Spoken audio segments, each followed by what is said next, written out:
It's great to have this group of mayors here. They're Democrats, Republicans, independents, and they've come together for the first foreign policy summit to give them exposure to expertise around a whole bunch of issues, but also to get their input and their reaction, their feedback on how these issues are playing in their local communities. Mayors across the country are very connected to what happens across the world. So this is a really exciting opportunity for us to bring policy content and policy opportunities to mayors to learn together about how we can make sure that America wins in the world. My name is Kia Anthony, and I am the mayor of Spring Lake, North Carolina. I'm Robert Simpson, mayor of Meridian, Idaho. Hanahan, South Carolina. Oh, you're going to limit me to one? There's so many great things in Casey, South Carolina. The information that was provided in our packets about this conference was inspiring. In our city in Newport, specifically, we have an artificial intelligence research lab that's being installed. And that was one of the segments I'm really looking forward to learning more about. It's always valuable to be with other mayors, to hear how many things we have in common.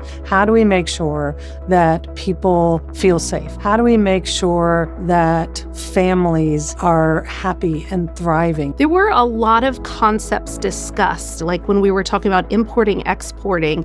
I actually was picturing faces of my residents that work in this industry. Mayors are on the front lines of being able to have those conversations with their constituents about how American leadership benefits average Americans, but also they're the ones who can absorb the feedback from their voters, from their constituents, and help people like me who work at think tanks understand how we can build a policy that has broader bases of support with the American people. We shared so many insights today around national security risks and how they could impact local communities. I got a lot of questions about what kinds of things state and local officials should be scanning the horizon for, and it prompted me to think in new ways about how we can engage state and locals in defending against those challenges. It's helpful to be able to have a trusted resource for valid information that is bipartisan, that's not rooted in politics, but is rooted in fact. The conference itself has a tremendous roster of incredible leaders. The information that we have already received is going to help me when I reach out to my local senators, to my congressional representative, and let them know that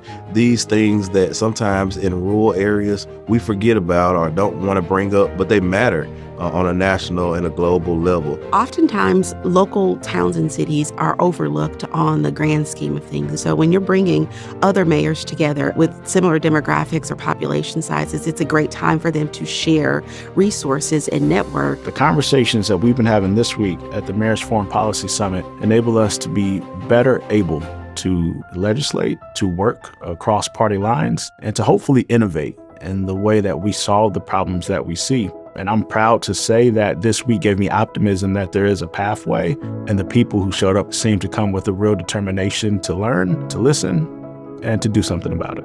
America's mayors are directly in contact with the hopes and dreams and challenges of our citizens every single day. This type of engagement in which you're listening to one another and then fashioning, curating really thoughtful approaches to how we share the ideas of how we move forward together, that's why this is so important.